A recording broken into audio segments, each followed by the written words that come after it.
Long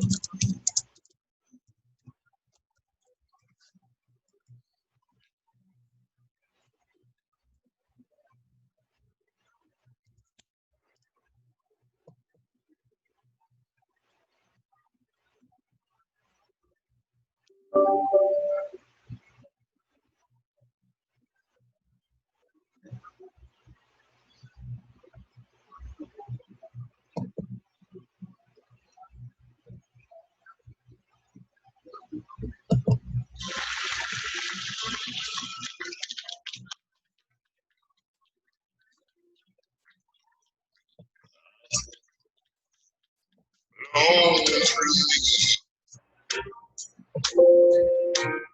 torn stepped up, burned ahead.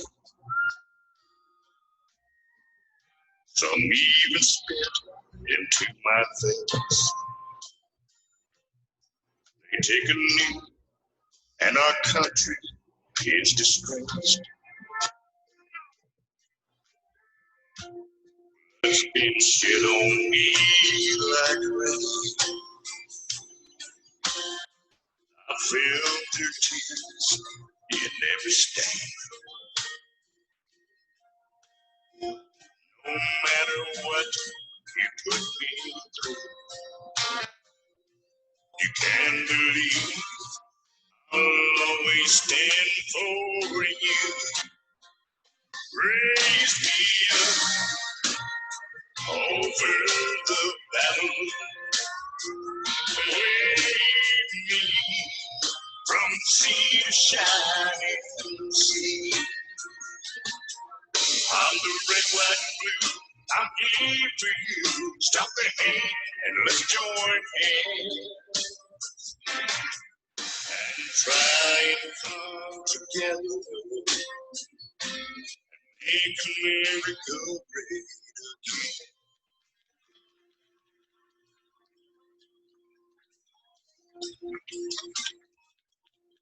Monuments are coming down. They're bullet statues in ground. History can't be replaced. Where men have died, time can't be erased. Uncovered coffins coming home. Folded in.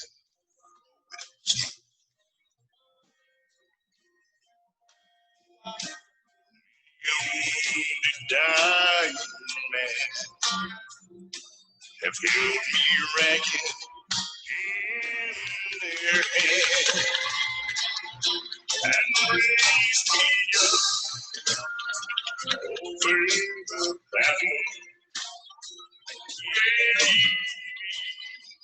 from sea to shining sea. For you, stop the hate and let's join hands and try to come together and make America great again.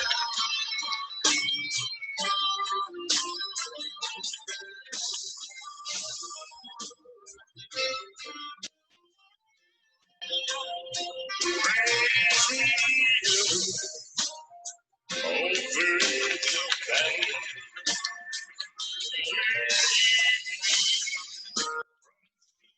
Shining sea. I'm the red, white, and blue. I'm here for you. Stop the hate. Let's hold hands and try to come together.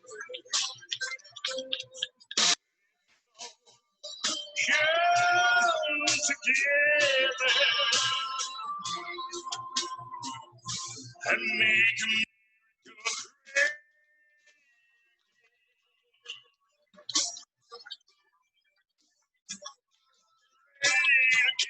great.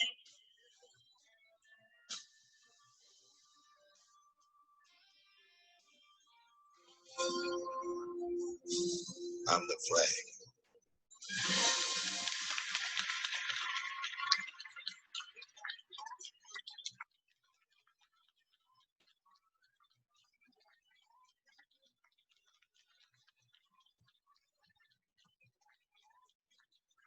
All right, everybody, good evening. How y'all doing today on this fine Wednesday? Trying to get Randy in here. I know he's got some stuff to say, especially about what's been happening with what some of our county commissioners have been saying. And it's pretty sad that they had to do that. So let me make sure he got the numbers here real quick. I'll tell him to check his messenger. Has the login. Because I'd like to get Randy on with that instead of talking about that directly. But something that happened today in Congress, first time ever, proxy voting. You know, I don't think that's such a good idea. I think that that's a big mistake for us because I don't know about you, but, you know, you voted for somebody to represent you and then they're passing their responsibility to someone else. If you're elected to Congress, you need to be there. I mean, that's what the job entails. You're there to represent the people of your district. And if you're not going to show up, then, you know, your people don't have a voice. You need to show up every day. And I don't even know if Veronica was there today. I didn't look. I haven't looked at the voting record yet from today on the people that were actually in Congress. But, you know, last week they voted on allowing proxy voting. And I just think that's wrong. And I don't know how many other people feel the same way, but I know I do. And I don't like it. And it's the same thing with I saw that the White House press secretary today, somebody said she voted by mail 11 times in the last 10 years. Okay, depending upon what her job is, she may actually have to vote by mail. I know I did it while I'm in the military. I know a lot of other folks that were in the military as well. And we all voted by mail because that was the only way we could vote. So I really don't see what they're trying to beat her up on. To me, that makes absolutely zero sense to do. You know, we've got a lot of other problems, more worried about what the White House press secretary has done on how she voted. You know, I know that the Democrat Party is going to use that to try and push their narrative to expand mail-in voting. And yesterday there was a piece that came out, I watched, from Dana Deloche and Ken Paxton, the Attorney General from Texas. And Ken Paxton was right on the money with how voter fraud happens with mail-in ballots. And, you know, you think about it. How do you know if it's going to get counted? They found some guy, a mailman, you know, that had all these ballots just, I guess, in his mail truck. I'm not sure. I didn't read the whole article, but I did see something on it. So how often is that happening? I mean, think about that. You know, people, you can go to Walmart, or you can go to Home Depot, Lowe's, any grocery store, whatever, wait in line to get in, but you can't wait in line to vote. I just can't see why you can't if you go into the store and doing the same thing. I don't see the problem with it. You know, there's no reason not to go vote. You know, that's the privilege given to U.S. citizens. That's something that we have and a right we have, and that's how our voice is heard. You got to get out and you got to get to the polls. You know, as we travel down the runoff, the race is heating up, and you know it's going to. We're in the last, I think it's 47 days till actual election day. So you're going to start seeing more and more stuff coming out from myself, and I'm sure from my opponent as well, on why you should vote for us. I think I'm the best qualified candidate. Having 29 years of government service, being all over the world, I've seen a lot of different things that have happened in this world. And, you know, a lot of stuff goes bad. So I'm hoping Randy pulls up in here in a second, because I know I sent him the numbers a little bit ago, because I don't really want to get into this county thing, but something really that was ludicrous happened at our county commission yesterday that one of the county commissioners decided we needed to do here in El Paso. And I think it's something that needs to go away. The other thing was that Veronica Escobar is talking about Planned Parenthood again and how it's health care and all this. Okay, somebody also said that only 6 of their facilities in Texas perform abortions. Well, one of those 6 is right here in El Paso. And I'll challenge anyone that is supporting Planned Parenthood to actually go out and read about Margaret Sanger, the person that actually started this whole abortion movement, you might say, a birth control thing that happened out there. And when you read her reasoning behind it, you're going to be appalled. And she was a Democrat, by the way. She also worked with Adolf Hitler initially, until we went to war with him. She gave him a whole lot of ideas. She talked before the Klan about all of this. And, the lady was a hardcore Democrat her entire life. You might really want to look into this, people, especially if you're somebody that's on the fence about which party you want to vote for. Read into Margaret Sanger, and you'll see that she was a murderous old lady. All right, I'm logging Randy in now. We should get him up here in a second. He's usually got pretty good. Yeah, he's got a clear picture tonight. I was just talking about Veronica Escobar and her little thing with, about supporting Planned Parenthood, about how it's healthcare, and mentioned to people they might want to check Margaret Sanger out and see how she started all of this mess. Hey, you got me, Sam? Yeah, I got you, brother. All right. How you doing, my ugly brother man, from a completely different mother? Another mother. Hey, you haven't been on in a while, but I want to get your opinion on something that the county commission did yesterday. Okay. With Stout and his wanting to give money to people that aren't legally in the United States, i.e. illegal aliens, because they're suffering too. And he wants to take part of the money the county's getting from the federal government and get that out. But yet we got, 10% of the population of El Paso that makes under 10 grand a year. Are you sure you want my opinion? Because I absolutely, sir. And I might say something I'll regret. I hope not. Well, people need to hear how you stand on the issues, and we got to get your name out there because exactly. It's either Vince Perez or Eliana Holguin, and since she won't talk to the media, that's pretty sad as well with her. Oh, I know. Well, what makes that whole ordeal worse is that those questions didn't come from the media. Those questions came from her future constituents if she's elected. That's a scary thing. And to be honest with you, Vince Perez hasn't answered. Commissioner Perez hasn't answered the questions either. All of us were invited at the beginning of May. Right. Those two completely ignored it. The news sent out a second set of questions to them. They completely ignored it. And if I understand right, they did it a third time, giving them a third opportunity, and they completely ignored it, which tells me that they intend on completely ignoring everybody in the lower valley all the way out to Hudspeth County border, everybody in precinct 3. They're not going to listen to their questions. If they want their vote, they would listen, right?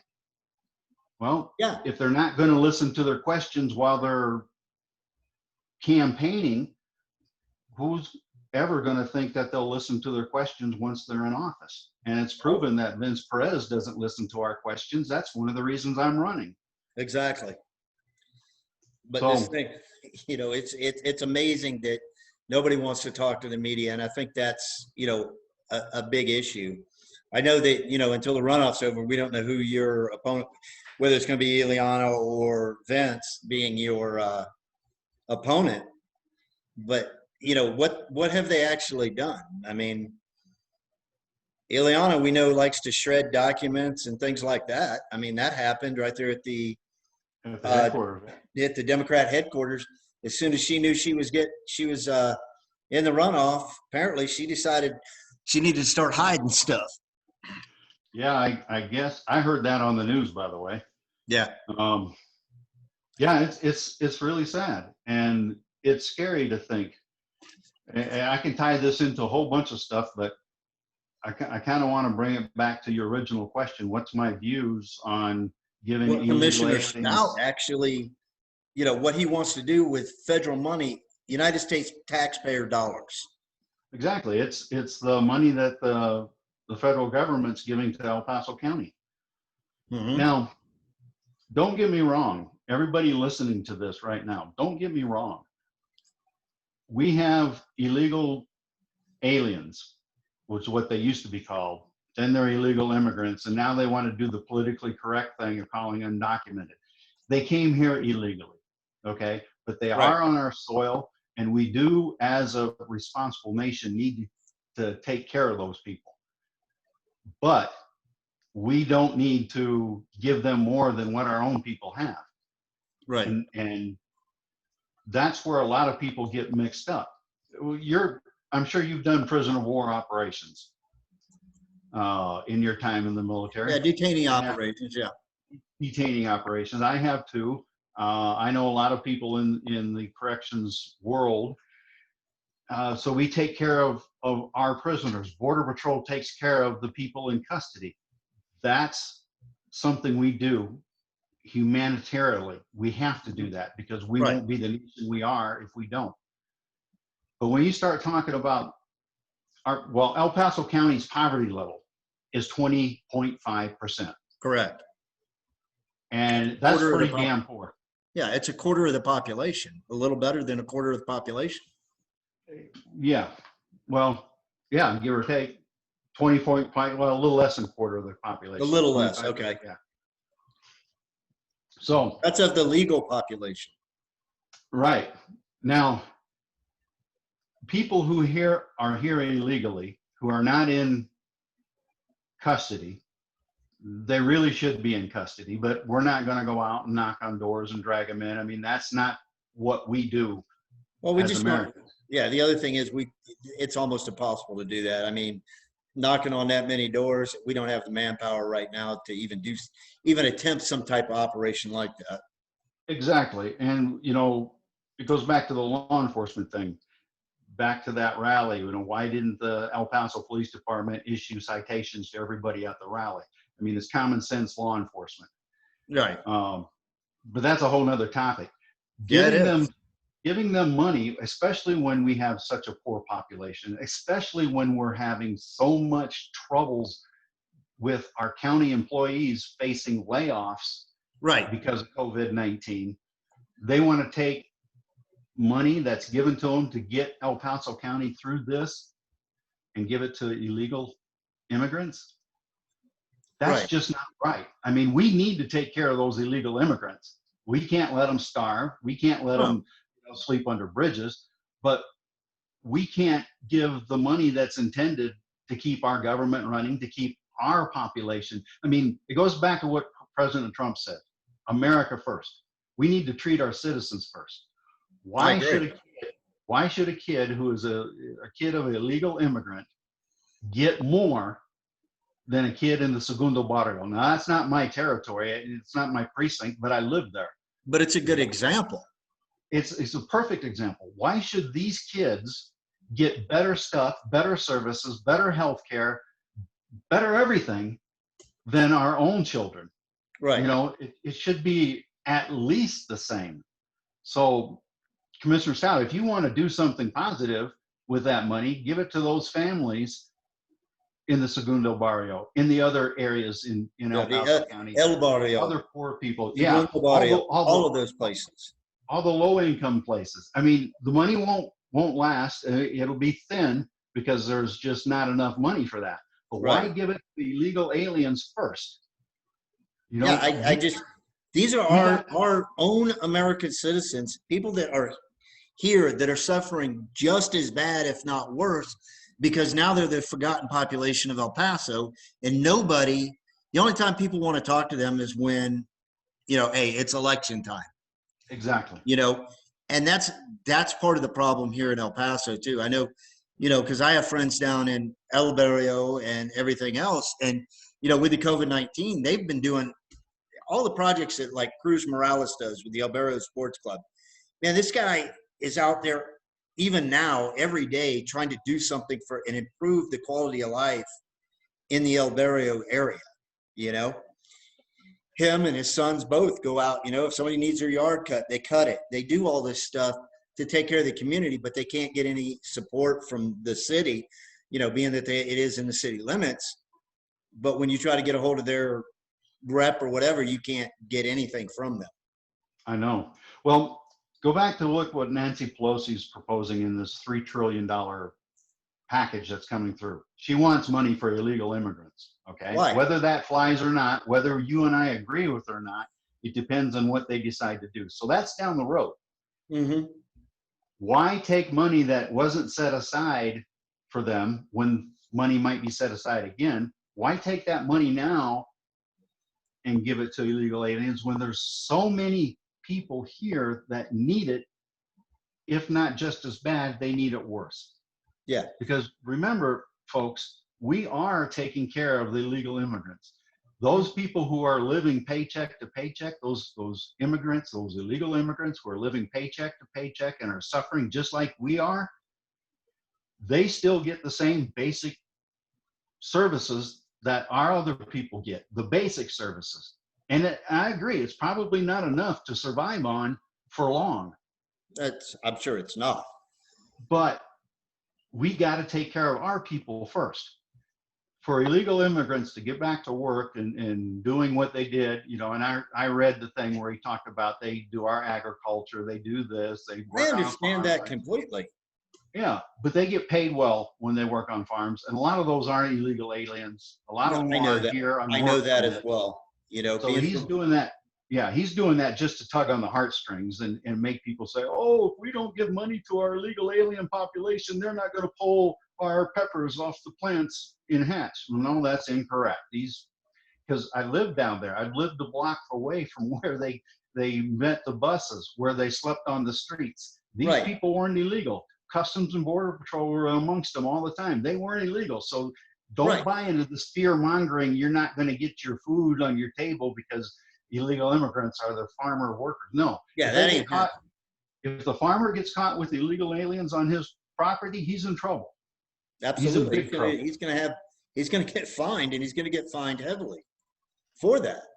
You know, people don't seem to understand that you have to be very careful with that. I mean, I'm sure there's some people that do still hire illegals, you know, and they abuse them and everything else. But sure they do. If you're here, you know, the people that do that, you know, they actually, a lot of these, you know, they travel around the country. This is what they do, and they make a pretty good living at it, you know, because most Americans don't want to try to pick their own food, unfortunately. Well, a lot of that money goes back to families in their countries. That's true too. And it makes their quality of life a lot better. I know people who do it who live in Juarez. Sam, I also know, or I have known, it's been a while since I ran into some illegal immigrants. And I've sat down, some of them speak English very well. And I've talked to them and I asked them, why didn't they apply for the process? And this is something you can do when you're elected, is look into streamlining the process. Their biggest thing was it takes 10 years sometimes to get a work permit. Yeah, and I don't understand that either. I mean, it doesn't make a lot of sense. So we got our government on one side, our commissioners here in El Paso, you know, promoting it, saying, yeah, you know, we'll give you all the money in the world. We'll give, you know, we got money coming in from the federal government. We'll give it to you instead of our citizens. And oh, by the way, if you want to do it legally and be here legally, well, then get in line and wait 10 years. Wait 10 years and we won't be able to use and abuse you, you know, to get us elected. I mean, that's the way I see it. And a lot of them say, you know, they've submitted the paperwork, and I told them, you're in, you know, your guys could be in jeopardy if you get caught, because that takes you out of the line and you have to wait so long. And they said, well, we need to fear our family. And I understand that too. I mean, they said it was, I think the last time I checked, it's about $56 billion a year that leave the country for, you know, migrant workers. I'm not going to call them illegal or anything, but actual migrant workers sending money back to Mexico. $56 billion a year that leaves the U.S. economy. That's a combination of migrant workers along with illegal aliens, along with, you know. Yeah, it's a lot. There's a lot of money that leaves this country that way. A lot of money. But if they really cared about our illegal immigrant population, if they really cared about them, they would be all over. Our county commissioners would be all over the state reps, and the state reps would be all over the federal reps saying, we need to fix the immigration process. Exactly. Because there's a whole lot of people, journeyman electricians, mechanics, I mean, field workers, you name it, who would love to come here. Yeah, and there's a work. lot of skilled labor. I mean, There any way is. you cut it, you And know. when our unemployment was looking for people, you know, they could have hired those people and it would all be legal and above the board. But Yeah. our elected representatives don't want to do that because then they can't use that as their platform. Oh, poor illegal immigrants. They can't exploit them, and that's exactly what it is. Exactly. Thank you. That's the word I was looking for, but Right. tonight my pea brain's rattling around. But and that's what they're doing. They're exploiting the hell out of them, and that's wrong. Right. If you want to fix the immigration problem, fix the immigration procedures. Don't make it so damn difficult. My brother married a young lady from Guadalajara, Mexico last year. Right. She still can't come to the United States. They're still going through all this crap, paperwork and stuff. You know the same thing with your son-in-law. Oh, absolutely. You know, we just went through it. I understand making sure they're not terrorists. Yeah, but it took 2 years to get him, you know, here, all total in time for processing and everything else. And this guy was in the British Army or in the British Air Force, you know. Exactly.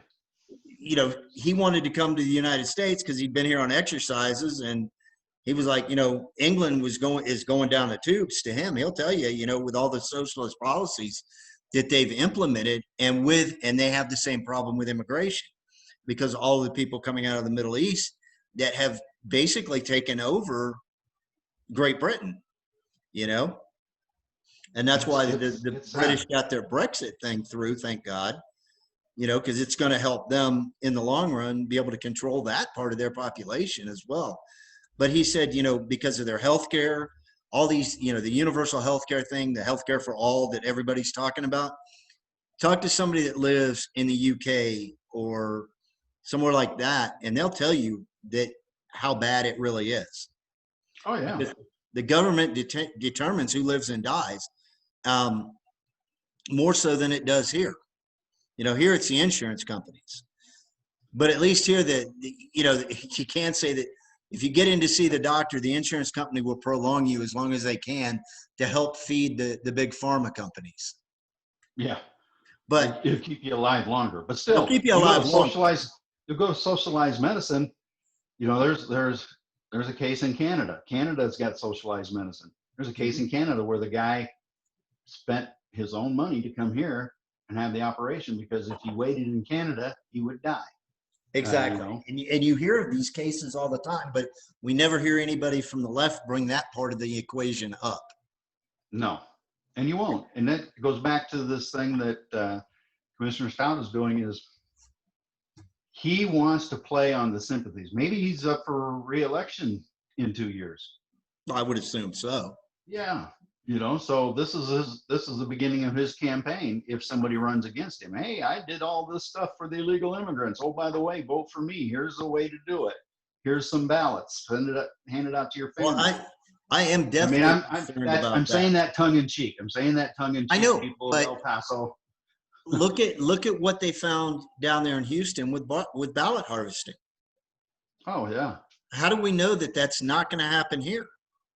Because I'm sure. I honestly think it's been happening, to be honest with you. Well, Sam, you found out some of your votes from overseas never got counted, right? Yeah. That makes me question whether some of my votes that I mailed in got counted over the many years I was in the service. Exactly. So and if that's happening with just that limited number, look at how many. If you look what Michigan did. Michigan sent out absentee ballot requests to every citizen in the state. What? Why? How much did it cost them to send that out in the first place? You know, and the thing is, it makes the election cost more right up front. You know, they say, I think the number here was somewhere around $400,000. It costs the county every time that there is an election. Because of all the people that are living abroad.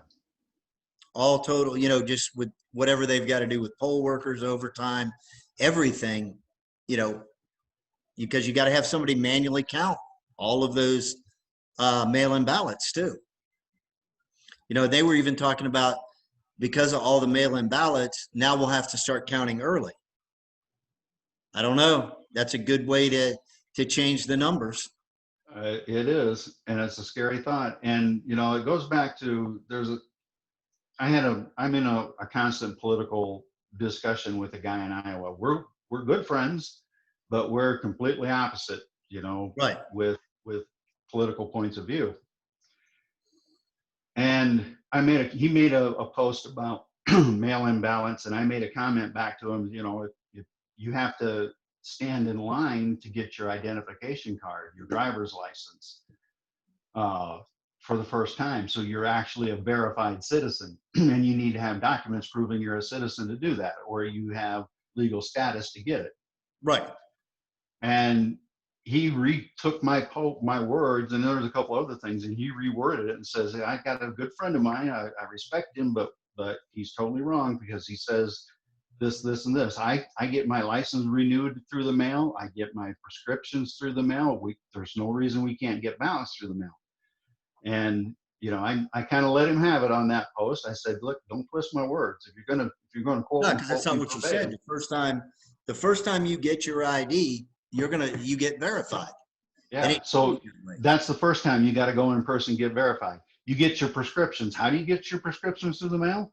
Well, you got to go see a doctor, and they verify who you are. They're not just going to send you a box of oxycodone or allergy medicine or whatever it might be, hemorrhoid cream, just because you called up and say, hydrochloroquine. Hey. Yeah, hydrochloroquine. You and I have taken probably more than that than we can. Yeah. I mean, and my wife says I got a big heart, so I guess it didn't hurt my heart much. No, I think you have to have some kind of serious chronic coronary problems for it to have some kind of effect like that. Well, that's why we sit down and talk to doctors. And to sit down and talk to doctors, you got to do it face to face. And or now they're doing telemedicine, but you've already been verified through telemedicine. So you have to be verified. My point is, so you can't just mail out, because if they mailed out ballots to the addresses that I lived in, because I still once in a while receive. Hey, there's mail. Rob, old beef tongue's coming in. Yeah, there we go. Once in a while, I get stuff from Overland Stage Road where I live. I get stuff from 820 8th Avenue downtown in the barrio. So all these ballots go out. Oh, well, here's a ballot. What do I do with it? Throw it away? You're sending them to the addresses. Are we verifying the voter rolls too? Yeah. Passing it on, or should I just, fill out a second ballot? I'll vote at the polls, but I'll fill out a second ballot and, leave and that's some the biggest information. That's the biggest fear that I have, because that stuff out of Houston all had the same handwritings on it. Yeah, see, even if it's 2 votes like that, that's still too many. Absolutely, it is. And we were talking about Commissioner Stout's decision, or what he's trying to get pushed with the federal money that's coming into El Paso County. Yeah. Hey, Rob, how you doing, brother? Hey, Randy, how are you? I'm hanging in there. Caught the tail end of you guys were also talking about the ballots in Houston at the Sheila Jackson fiasco. Yeah, well, exactly. It's been going around and around in circles between ballots, illegal immigration, money, and voting. So well, what's funny is all that stuff is tied together. Yeah. Any way you look at it, it's all part of the problem. Hey, Rob, Commissioner Stout said something that, if we don't help the people, and I can't remember, I read it, and just gasped at it, but he said something about, these illegal immigrants that need help, and I'm not going to call them undocumented aliens. Yeah, that's what he called them. Are the ones, yeah, because they came here illegally, period. Right. Yeah. But he was talking about how they're in our fields, and no. I lived a block away from the collection point where they put all these people on buses. Border Patrol was with them almost every night, checking them. These aren't illegal aliens down there. These aren't illegal immigrants. The illegal immigrants are the ones who are, over here as journeymen, painters, and laborers, doing yard work and stuff because they can't find work in Mexico. Right. And that's the thing. The people that are doing our field work have papers to come here. Otherwise, they wouldn't sleep on the street downtown on 9th and where that agriculture place is between Mesa and Oregon. They're the ones that are paying taxes and everything too. Yeah, and you're right. They do pay taxes. So he's just using them to play on the sympathies of El Paso, Right. and that's a sad thing. I keep saying that you can't think with emotions. You got to think with logic. I mean, and that's so many people are trying to use the emotional aspect of this to make a decision. You can't make a sound decision on your emotions.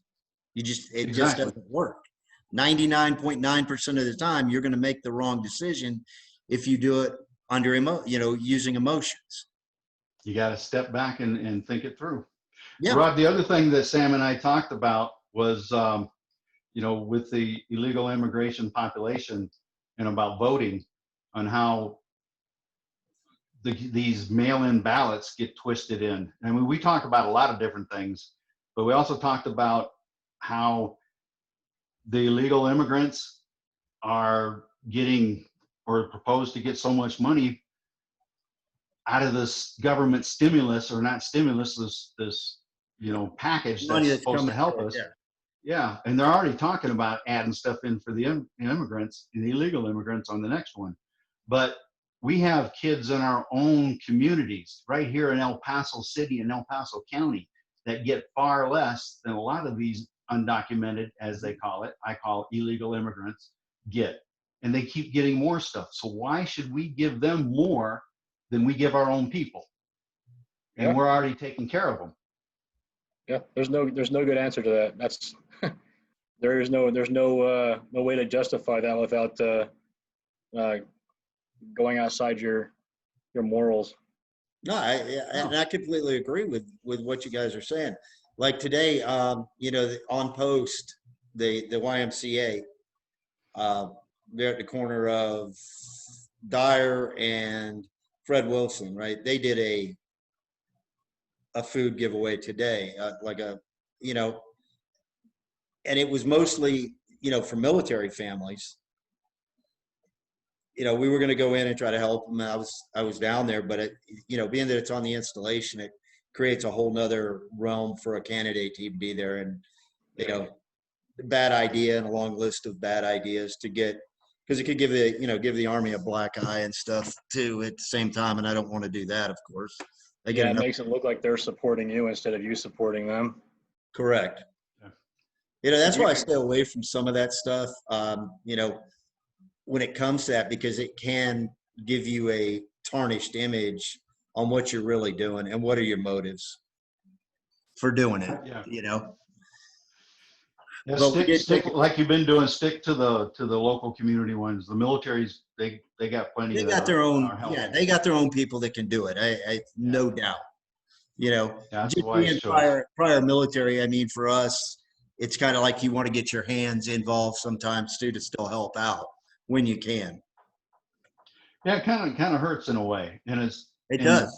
Well, you know why they make stupid rules, right? I'm sure you heard this in the Army. They make stupid rules because stupid people do stupid things. So somebody's campaigned at something like this in the past, and so that's why you can't. And I had the basic veteran hat on, and this shirt. But all it takes is one person to know that you're running. And that was my thought behind it, after the fact, that, it's a bad idea. So, just let it go. But at the same time, we've been talking about the housing issues, the military housing issues, too. I've been hitting on that, touching on it here and there. And, I drove around Logan Heights and the northern housing area. And, it would amaze me in that Logan Heights area, the quality, how low a quality they are now. Even though 3 years ago they tried to remodel all of that and paint it, all they did is try to polish a turd. Yeah. Yeah. I mean, there's no other way to put it. There's roofs in there that are missing, quite a few shingles. I mean, and it's bare down to the plywood, down to the sheeting. It's not like it's just missing a shingle and there's felt still there. It's gone too. And I actually talked to a soldier and his wife. And what was real funny is because I asked him a couple of questions. I was asking him about, infestations, vermin, whatever, just to find out what their quality of life was. It's better to ask asking the command, you're going to get all the answers you want to hear. You're not going to get until you talk to the residents, which is what our Exactly. current congresswoman does. But what she fails to realize is that, You mean she talks to the command, not the residents? right, she doesn't Yeah, do, okay. she doesn't talk to the residents themselves. Well, they said that some folks had just moved in across the street, kind of categorically across the street from where they were at.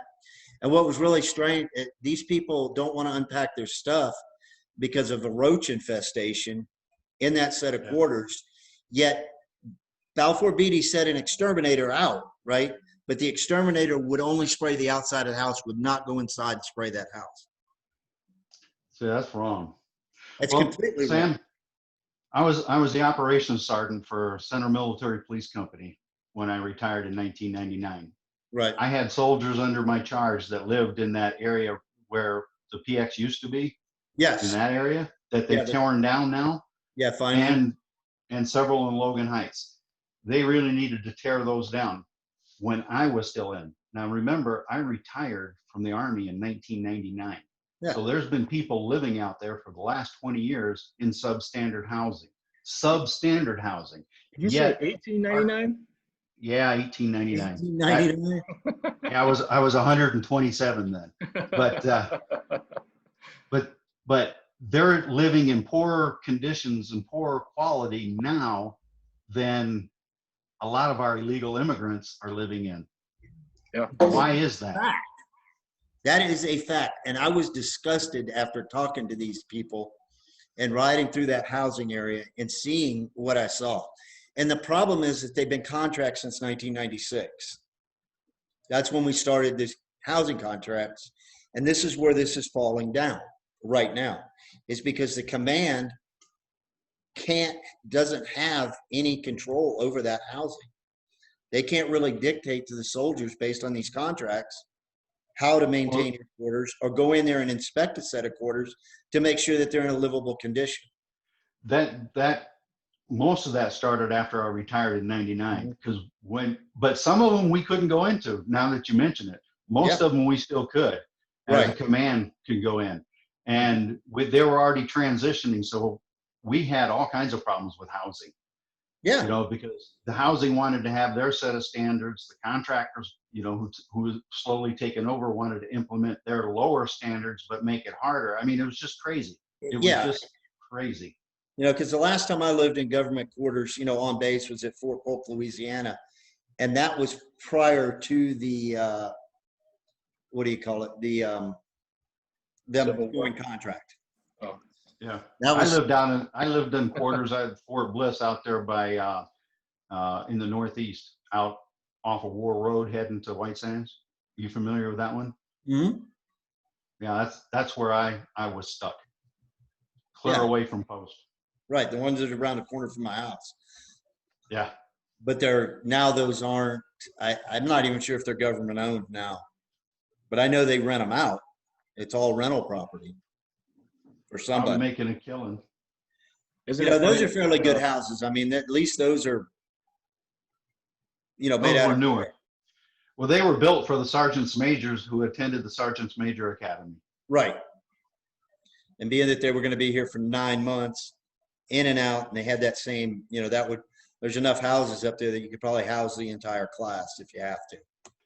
Well, that's what the intention was, but it was too far for them to drive after PT and stuff. So that's how they got housing on bids. Right. Not too far to drive after PT. No, How many soldiers no, do it every day? I rode my bike back and forth. Yeah, it took 45 minutes, but It works.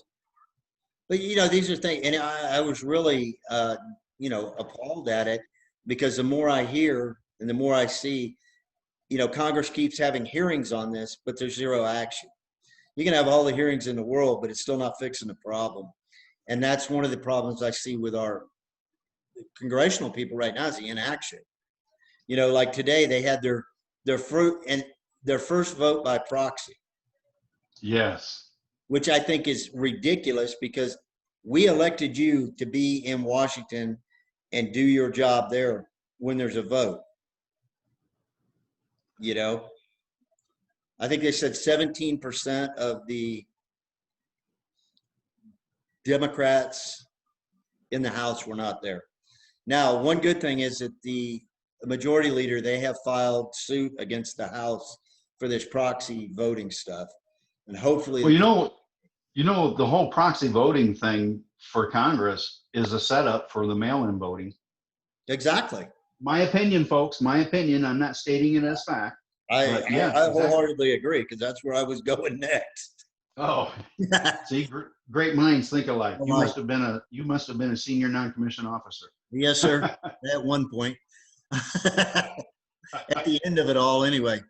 But then, and I don't understand why people don't see this, and how do we educate the populace to see what's really going on? Because the general populace, too busy working trying to put food on their table, True. so their tax money can go to illegal immigrants. Right, and that's my fear here is we're going to get, all total, El Paso County and city together, or it's almost $1 billion. I think it is $1 billion coming to our area, right? That's going to be squandered on, just whatever they feel it needs to be, and not what the constituency's asking to get done. Yeah. Then As a constituent, since I'm not elected yet, my very first priority is to make sure that the people who are working for the county and the have city a job. have a job. Yeah. Same thing with the city. You take it all the way down to the city level. They furloughed 400 employees, Something like that. With this money they're getting, they could afford to pay those people to stay at work. Exactly. I can't even get a recycling bin picked up. They didn't pick it up today. I don't know why. No, It's still, and it's packed. Well, they're still trying to figure out how to do it. They're still charging us the same amount, but now we're only picking up half as much. Right. Because they went around and they took everybody's second trash can that had them. They tried to take all of those away. So that created even more of a problem. Unbelievable what they do. I understand trying to find places to cut the fat, and there's a lot of places. To me, that's refuge is a essential service, because if you put the trash pile up, what do you get? Snakes, rats. Infestation. Yeah, you get rats and bugs, and then you get the snakes and everything else running through. Then thought you were going to make a Democrat joke there. What's that, Rob? He said, when you start piling up trash, I thought you were going to say something like the House of Democrats or something. well, no, they all live in gated communities. It doesn't really matter at that point. Their stuff is getting done because they've hired somebody to do it. So back to your question, though, how do people not see this about the mail-in ballots and all these things? You're not going to get people that are at this point right now blind to that. You're not going to convince them to see it that way based on something like that. You're going to have to change their perspective on other things around them, the things that their values don't line up with first. Right. I think that's the way to do it. Is you got to find somebody and say, like, so what are your thoughts on things like abortion, or what are your thoughts on having a border? And that does work. And then eventually they're going to start seeing things like the rest of us do, that have our eyes open and we're awake. And I think that's the way to attack that, is to break down people's values and say, what do you value in your life? Because right now no one really cares about the mail-in ballots on the other side. They're just like, whatever. So they're not going to see it your way until they start seeing everything else our way too. No, that's true too. I mean, but we still have to, and that's something that we do. There is something that I want to bring up, another project that we're trying to get started. I tried to do this over a year ago, is to return the city to a strong mayor council system instead of having a city manager. And the only way that we can do that is to repeal the office of the city manager. And there seems to be a growing consensus now that needs to happen. I've talked to several people over the past couple of days about it. And, here shortly, we're going to be looking for volunteers for that as well, to start getting those signatures, because we'll have 60 days once we start to get 20,000 valid registered voter signatures in the city limits of El Paso. That's just to get the ballot measure. And then we have to inform people on what the difference is and why. Because the amount of money we spend on a city manager in this could pay another 10 employees. Oh, Or yeah. some other department that's short easily. Maybe not 10, but close to it. Well, if you take the median income, that's $44,000. Okay, so right at Yeah. 9, you know, that's 9 more people that they could hire to take the slack off of somebody else instead of furloughing people. Well, actually, that's the median income, Sam. You know, the starting income is a lot lower. So Yeah, you it's can around 21, you can I probably think. hire 15 people. Yeah. You can Yeah. hire 15 or 20 people to take that. And on his that's salary. I don't understand the logic behind their decisions. It's like these are all hip shot decisions they make. They don't look for the second and third order effects on what this decision's going to do. They grab the first thing that comes to their mind. Yeah, they're looking for an immediate solution, but they're not looking past down the road even a year later on what the cause of this particular ordinance that they're going to do to get rid of people is going to have, and what impact that'll have on the overall well-being of the city. That's because they're playing checkers instead of playing chess. Yeah, I mean, you have to make, I hate to use this word because it bothers me because a certain individual use it, but they do need to use some strategic thinking as they do it. I know Randy hates that term too. He knows exactly why. Man, but that's one of those buzzwords that senior people in the Army like to throw around. That too. I was thinking about another person. I know who you're talking about. Oh yeah, I know who you're talking about. Oh man. That's like the word utilize. Why do people use utilize when used, and using are stronger words? But because it makes you sound smarter when you're out there in front of formation. Yeah, you think so? Well, sometimes, I don't know. But yeah, we were like that. I think it was one of those, it's just one of those terms that sticks with the military. Well, it's used in civilian a lot. Is it? Civilian needs to. Oh yeah. But I when I was teaching grad school, the papers I'd get were full of it. So I actually put in the syllabus that I'll detract points if you use the word utilizing instead of using use or used. That's pretty rough, but hey, it makes somebody pull a dictionary out too, right? Exactly. You should have written it so it said it would behoove you to right? Yeah. It would behoove you. Only in the military, guys. Yeah, and the other issue that came up too today or yesterday, last night, Veronica was pounding how healthcare with planned murderhood or Planned Parenthood, as Rob calls it, planned murderhood, and he's right. Yeah. But and then I actually commented on this because it was on her congressional Facebook page. Planned Parenthood's killed more Americans than the COVID fiasco has done this year by about 50,000 people. I guess we broke 100,000 today on the deaths for that. So it's a little higher than the flu, but I know that some of the states are going back through and re-examining death certificates and everything else. And I think that number is going to shift back down to what the CDC had a while back when they did it the first time. Whatever they do with the numbers is still a tragedy that people die, unfortunately. But leading on or moving from that, people are going to die from the flu, from the COVID, from whatever weird stuff for years to come. It's going to happen. I mean, it's part of the life cycle. Well, there's been other historical things that have happened too, like the Hong Kong flu of 68, 69. Yeah. They killed over 1 million Americans. I mean, we never even have any shut lockdowns down. and we didn't have any shutdowns, and you weren't worried about people committing suicide or beating their wives or beating their kids or any of that kind of stuff. I was only in kindergarten, so I don't remember. Well, when I was back then, I was in my rocking chairs looking out over the ocean, and sitting on my Arizona front porch.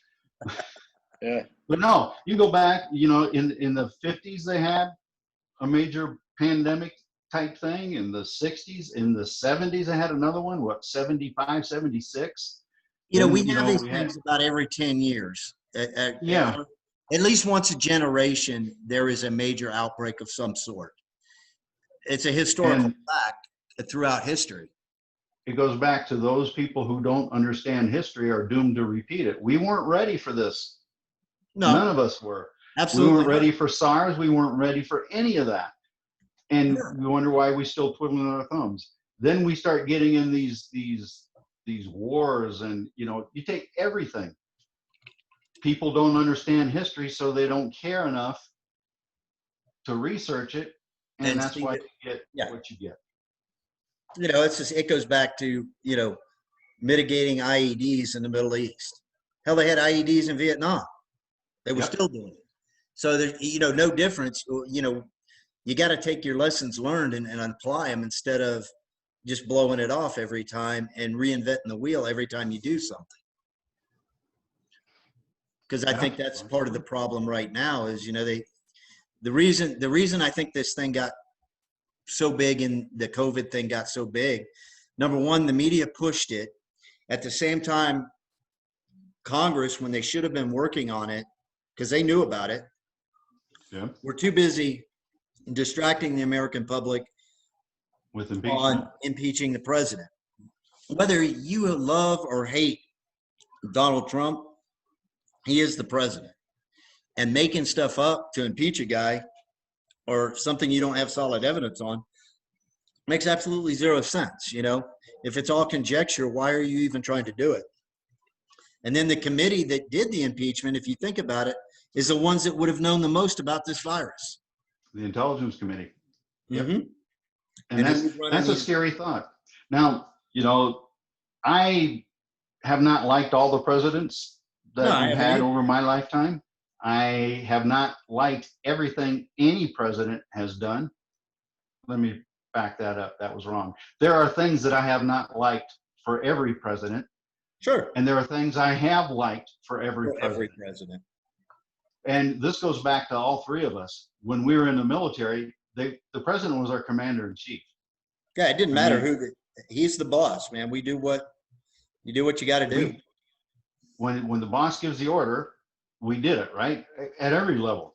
Yeah. So for 4 years, Donald Trump's been president, and they've done everything they can to disrupt him and get him thrown out of office. Can you imagine?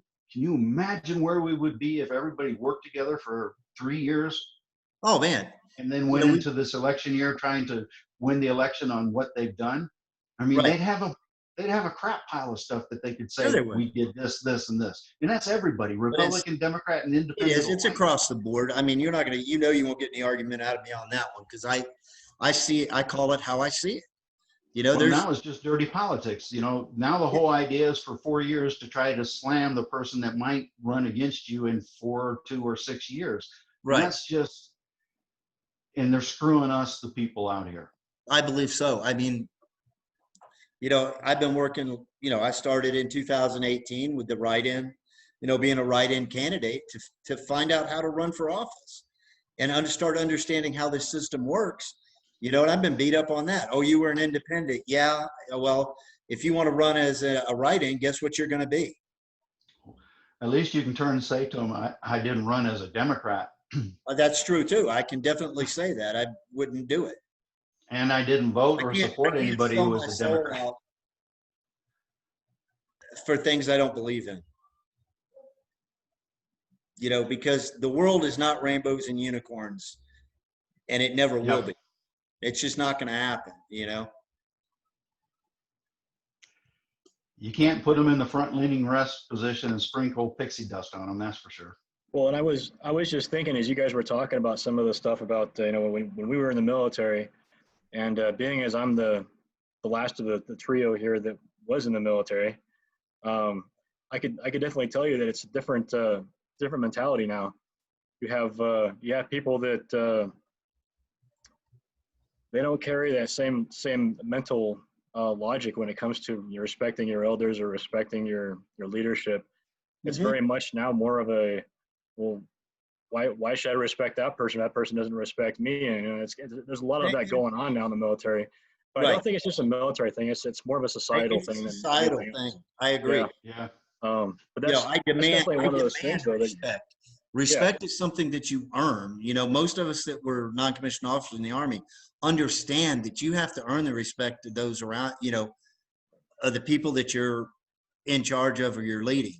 If you don't, you're going to be ineffective as a leader as well. You have to, and it's a two-way street. If you don't respect your people, they're not going to respect you either.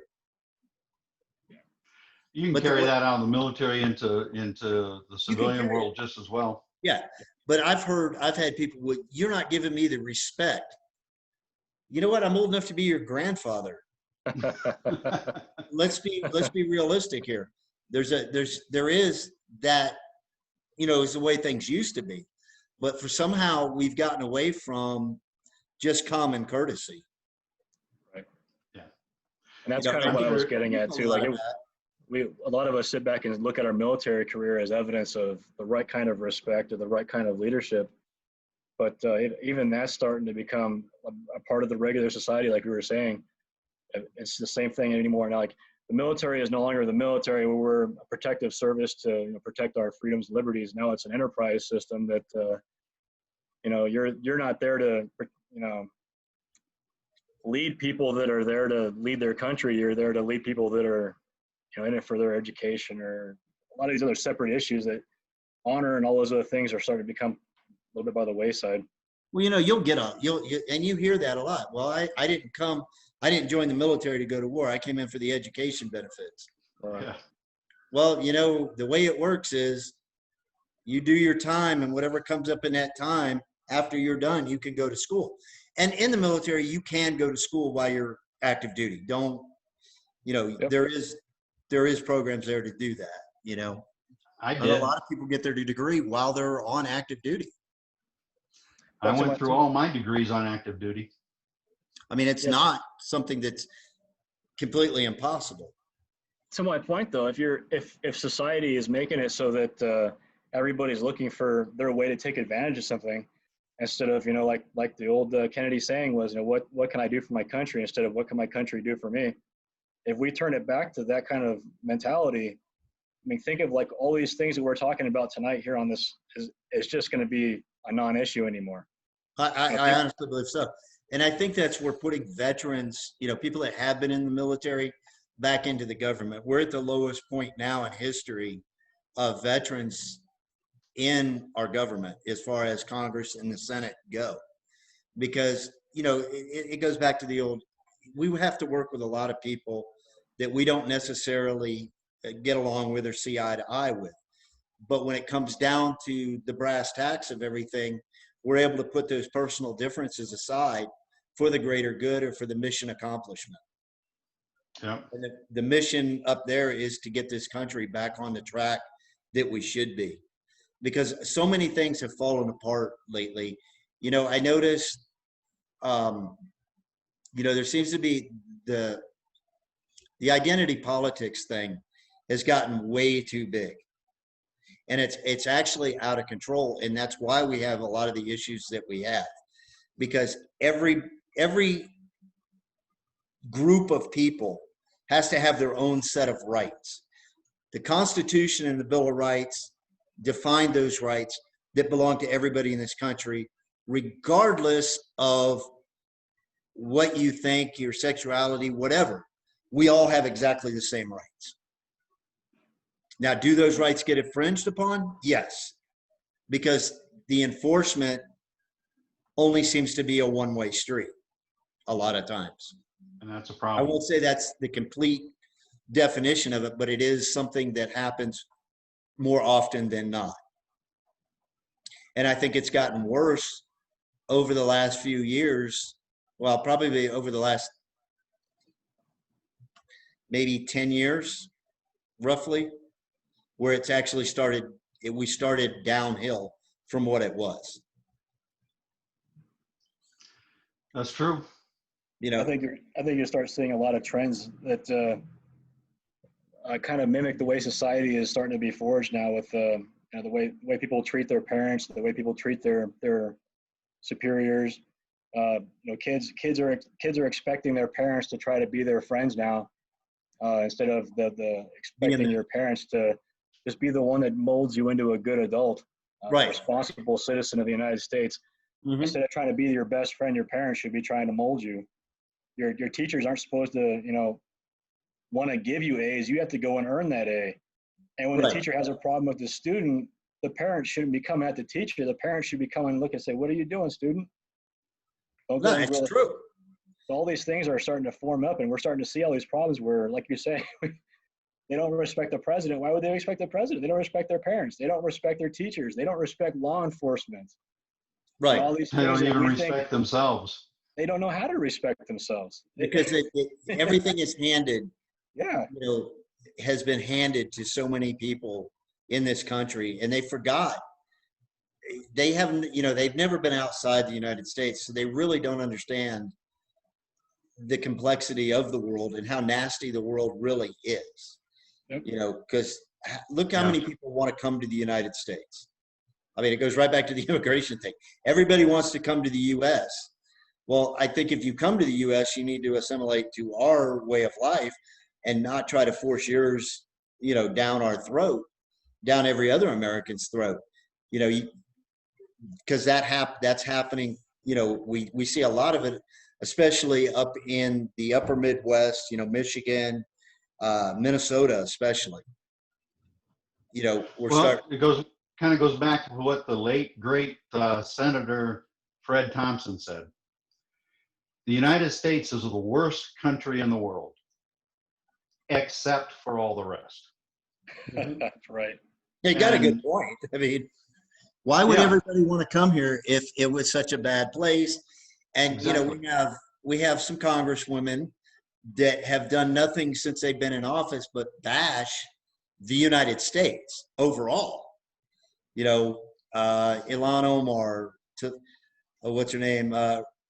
Taliba Shaheed or something like that. Rashid. AOC. Rashida Tlaib. Um, those are two prime examples of somebody that doesn't want to assimilate and wants to change the United States to fit their needs, not the needs of all of the people in the United States.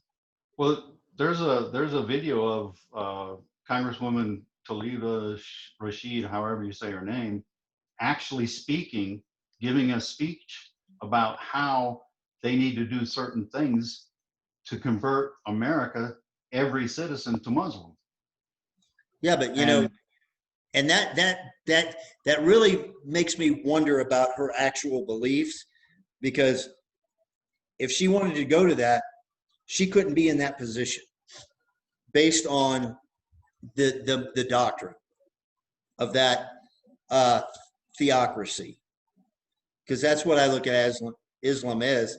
It's a theocracy. It's not a religion and it's not a government. It's both, all wrapped up into the same thing, where the state controls everything that you do, just like communism, you know, or severe types of socialism. that's interesting. I never looked at it from that way before.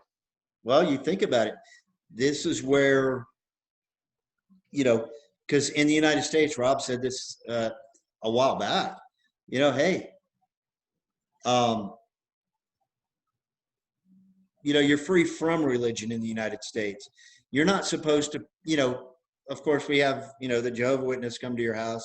That's their part of their religion. They got to talk to everybody. Fine. Yep. But if you tell them no, or you tell somebody, hey, I don't want to talk about it, you should be able to walk away from that conversation, because it may not be your particular belief. Yeah, those people can go all they want. That's their right. That the government can't say you're going to sit down and listen to a Jehovah's Witness. And that's where a lot of people lose perspective on that separation of, you know, church and state. The government can't tell you you have to listen to a Mormon missionary or a Jehovah's Witness missionary, right, or Islam missionary, but they can't tell these religions, Catholic, whatever, Mormon, Islamic, they can't tell them, you know, we're a society that will allow you to use us to get everybody in to talk to you. Right. And that's where a lot of people make a mistake. It doesn't say that we can't display our religion. No, You know, I believe you can. You know, that's your right, granted under the Constitution, to worship the way that you were, I guess, brought up. You know, because most of us grew up in some type of church or different denominations. You know, because each denomination, it gets so deep because the doctrines are so much different for each. Even here, you know, in the Protestant religions. right. I think it's interesting. We were talking about religion and having the freedom to worship. And you look at California right now, where 200 plus pastors, I can't think of what the number is in California right now, but there's a lot of pastors that are telling the Governor Newsom, like, hey, we're going to go against what you're telling us, and we're going to open up church, even though he's telling them, no, you can't. And then the California courts are saying, like, all of a sudden now they're saying, oh no, it's freedom from religion, so you don't have the freedom to go to church. We only have the ability to stop people from forcing their religion on you. Yeah. So California is now doing a double take on that, kind of flipping the script. Right. That's going to end up in the Supreme Court, I bet you. It will. You know, Yeah. I don't think that. I think that if you wanted to go to church, even during this, that was your right.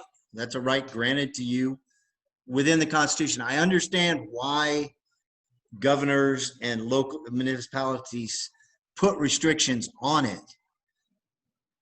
But See, that's not the pastor's biggest concern or biggest complaint. Their complaint is, look, I got a building that holds 1,000 people and you're only letting me have 10 people in it. That's 1%? yeah, that's still, and the thing is, if you go to a big church like that, there's plenty of seating. You could 6 foot apart easily. Well, even little churches where they hold 100 people only, Yeah. you know, they could put 25, and now I guess Monday it'll be 50 if they're doing Yeah, the same 50%. as restaurants and stuff. That's here in El Paso. Why are they putting, The rest of Texas why are is they a little putting different. extra stringent stuff? And that's their biggest complaint. If you can let somebody 50% go into Walmart capacity, why can't you let somebody 50% come into my church?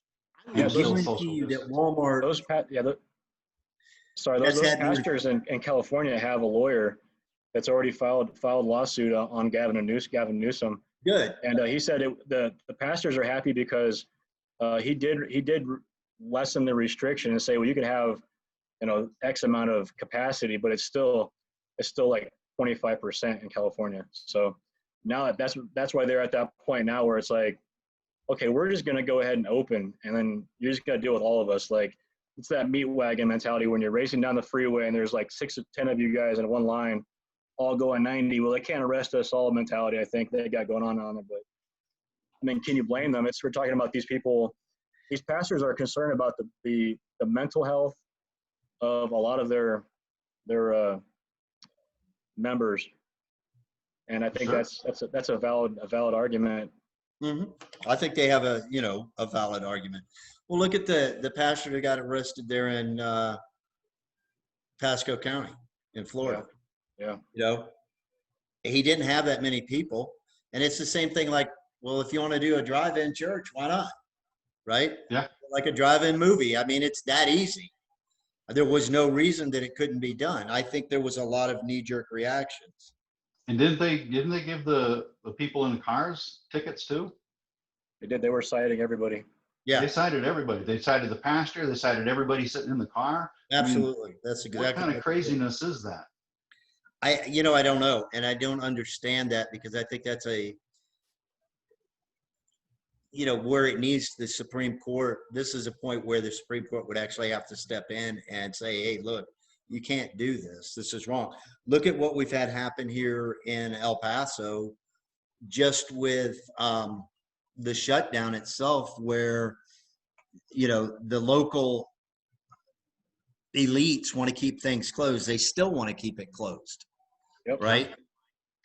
Yet you got 3/4 of the city screaming they want it open because they can't get this, they can't go to work. Because there's a lot of people I talk to that they want to go to work. They're tired of sitting at home. They're tired of being cooped up. You know, you can only do this so long. Unless you've been in the military, then you can sit here and wait for the next decade because we're used Yeah, to having to wait for everything. hurry up and wait. Yep. Yeah. And that just brings it all back to Commissioner Stout and giving money to illegals. It makes as much sense to close down a church that can hold, like, what's this big church here in El Paso? Abundant faith. Abundant Living Center. Yeah. You know, they can fit thousands of people in the church, but they're going to tell the pastor he can only have 10 people in his church. You know, that makes just as much a sense as saying, hey, we're going to give all the illegal immigrants in El Paso stimulus money, but we're going to neglect our own citizens. It's all about trying to garner emotional support and harvest votes. Yep. And the only way you're going to see things like that too is if you already have your eyes open to those kind of gains.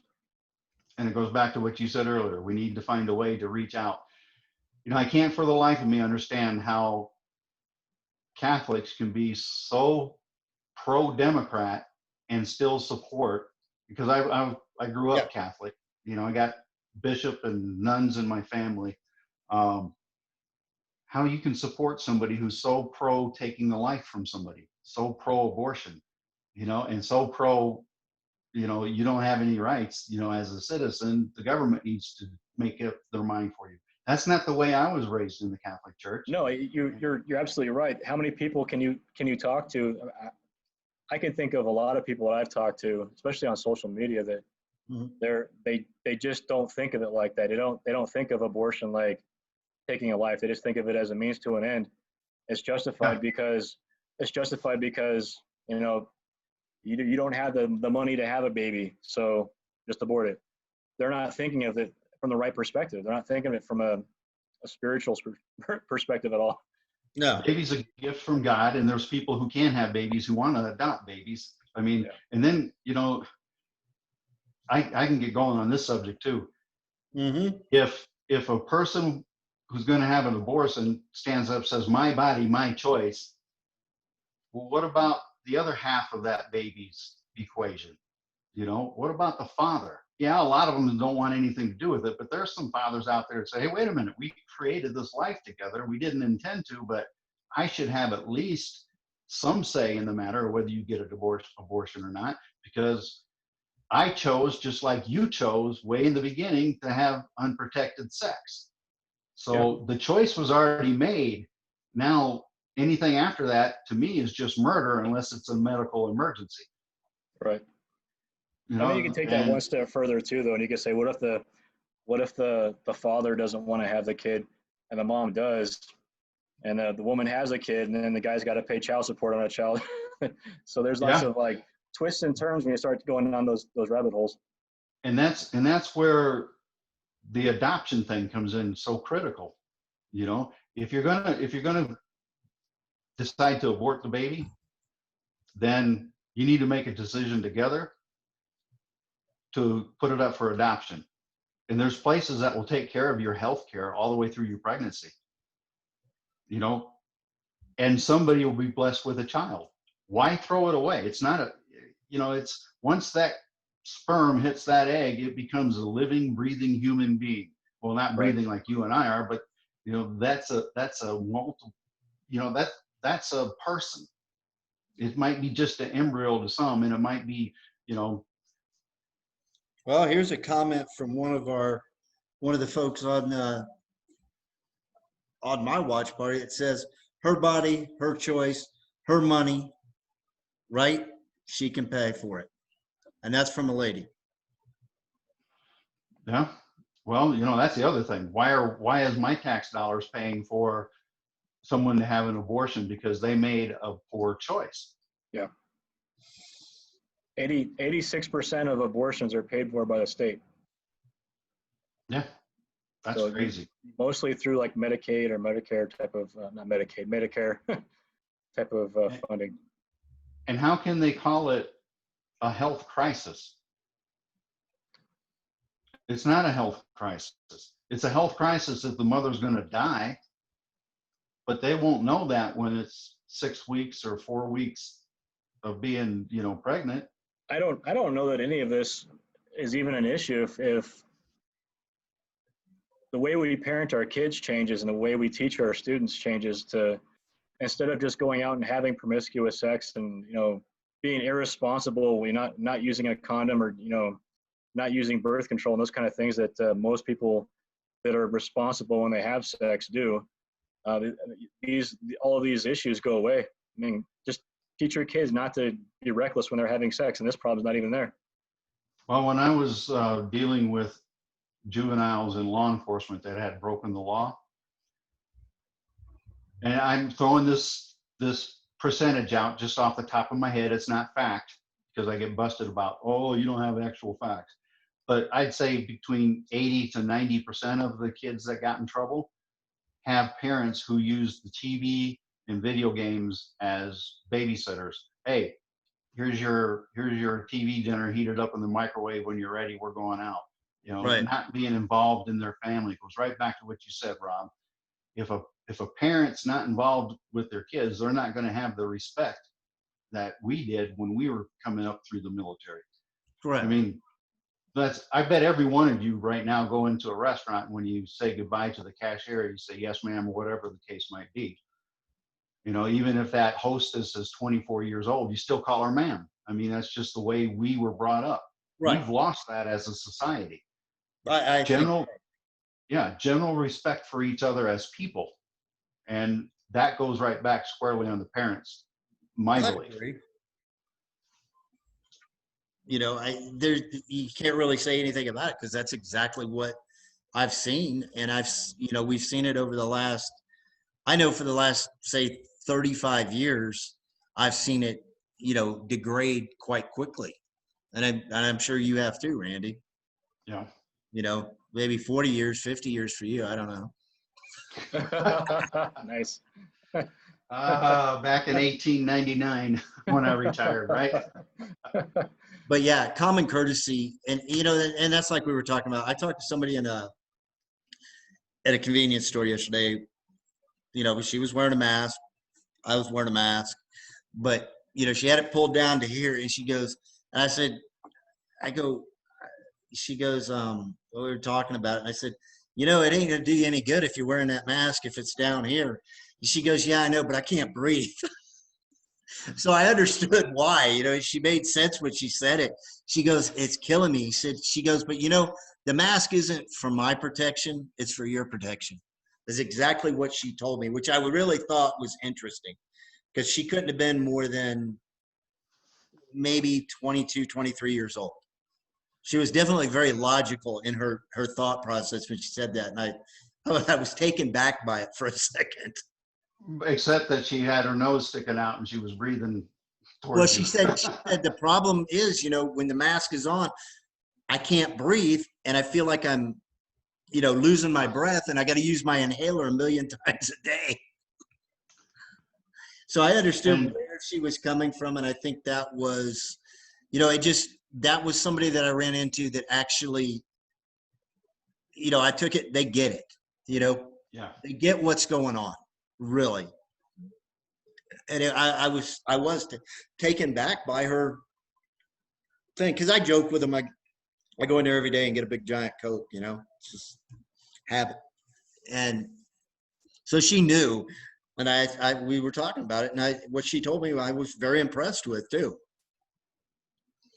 And then conversely, yesterday I was in a local business purchasing something, and I needed to verify over the phone, and we were having trouble speaking. And so I pulled my mask down to talk to him, and the nearest person literally was 25 feet away, because I walked it off later. And one of the store personnel came up to me, walked from way up front, came up to me and says, you need to have your mask on at all times. And I said, as soon as I finish my phone call, I will. And I did, but they don't use common sense. Now, this young lady that you talked to, Sam, obviously had some common sense. Yeah. Or somewhere along the way. She had a strong sense of logic. Yeah.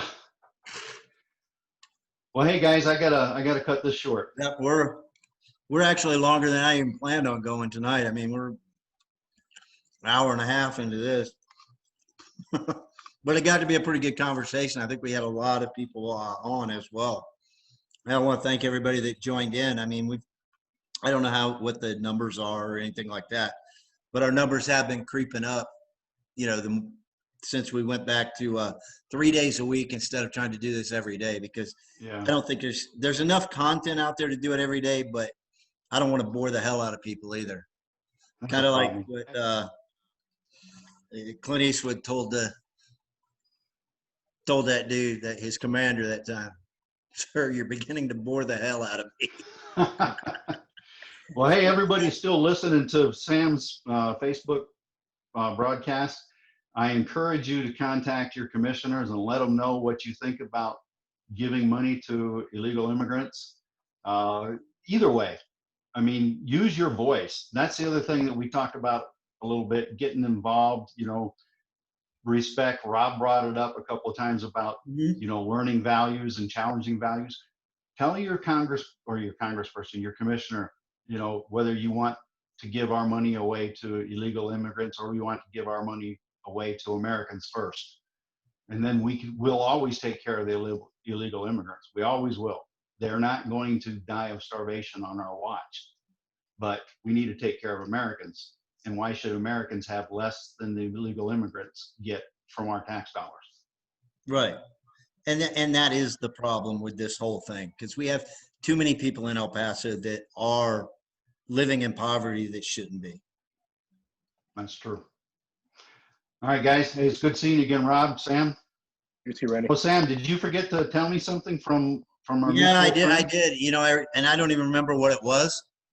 I can tell you right now, I don't even remember, because he caught me in between something else, and it was quick, and I was like, yeah, I'll call him in a minute. And after that, somebody else called, and I don't even remember what it was. What is Don't it? worry. Don't worry. It was changed again. Oh, okay, good. All right. To All Friday? right, guys. Hey, to Friday? I'm not sure if he said Friday or sometime next week. Okay. I'll have to check. I'll give him a call. He's looking for a cloudy day. Good luck this time of year. All right, guys. All right, Take it guys. easy. Have a good evening. All right. God bless.